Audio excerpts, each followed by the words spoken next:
Hi guys, welcome back again to my channel. I'm gonna share to you again another informative video, but before anything else, I just want to thank you all for subscribing.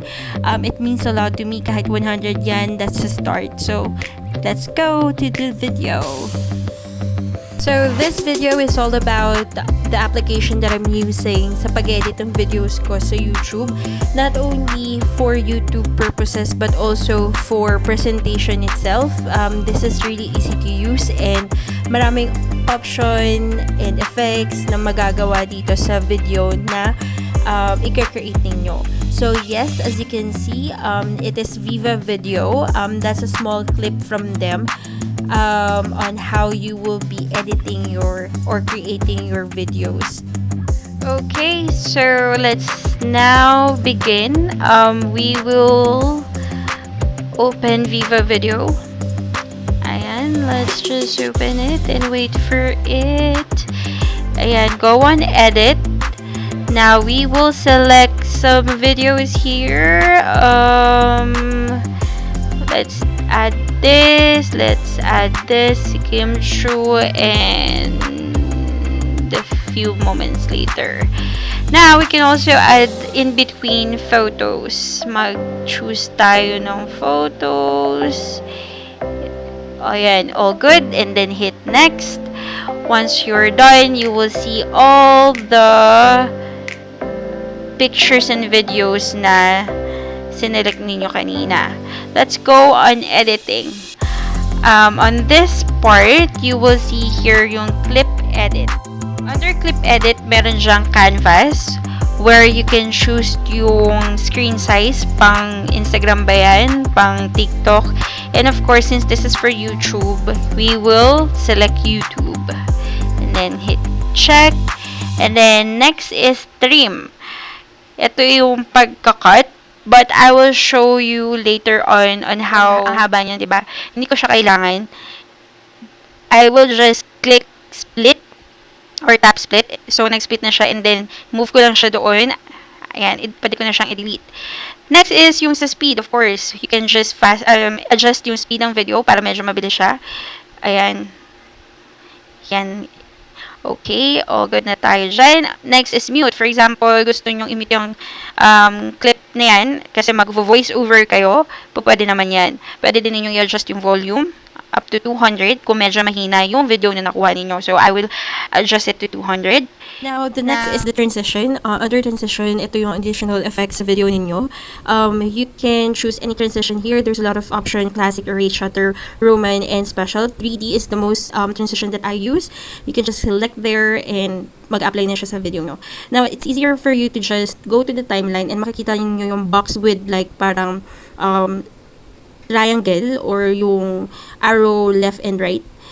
Yan yung i-click ninyo to just add transition straight to the timeline. So, for example, i-click ko lang yan sa mga transition and then there you go. You will see all the transition that you can apply for that specific clip. You can also add the effects on that specific clip such as filter and all. Now, let's move on sa text and FX or effect.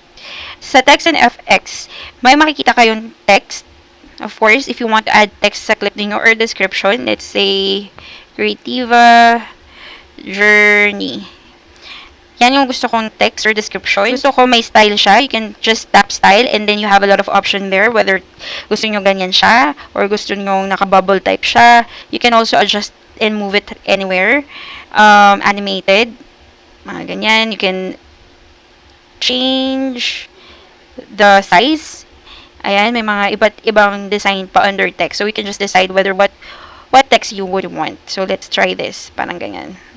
Creativa journey. That's it. Okay. Gusto ko itong creativa journey. Nandun siya sa pinakasimula ng video ko. So, ang gagawin ko is i-hold ko siya and then parang isa-swipe ko siya to the left until ma-reach ko yung pinaka-start ng video. Pag-add na tayo ng text. Let's just, ayun na siya. Medyo i-adjust lang natin siya ng onte para doon lang siya mag-show sa first. Yan, yun siya. And then, mag-add tayo ng, since we're done with text, i-add natin, mag-add tayo ng sticker or parang GIF. Parang siguro, let's say this. Ayan, mag-add lang tayo niyan. And then, hit OK. And gusto ko dyan.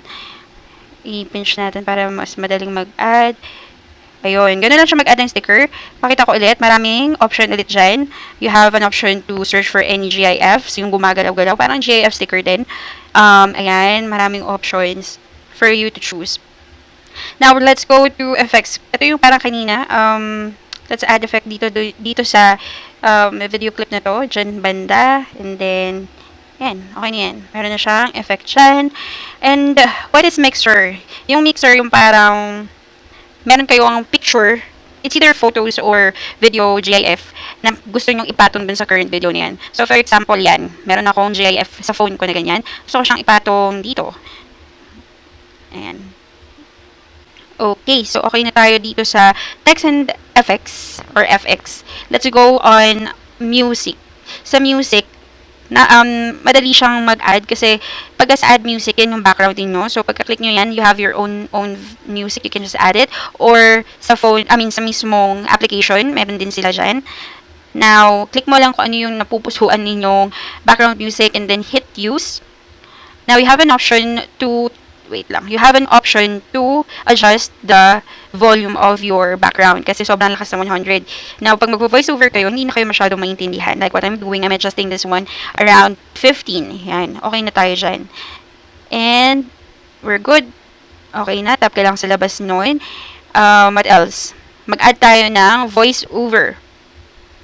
Pakinggan natin to. Let's do this. Okay, on this part, I'm using voiceover for you to, see how it works. So if you are done adding the voiceover, all you have to do is to hit check, and then that's it. Ma-add na yun doon sa clip na in-add mo yung voiceover. I think all is done. Everything is good.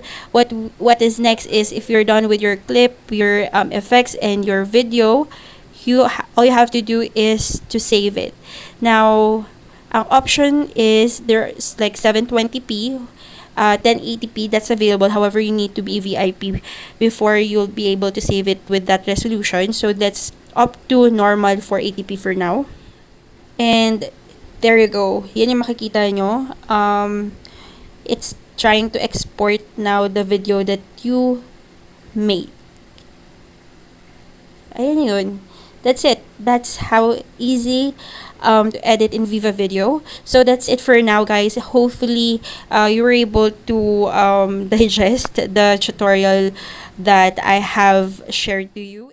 Okay, we're done with the video. That's it for now, guys. Thank you for watching. If you like this video or loved it, please don't hesitate to like, subscribe, and share this video.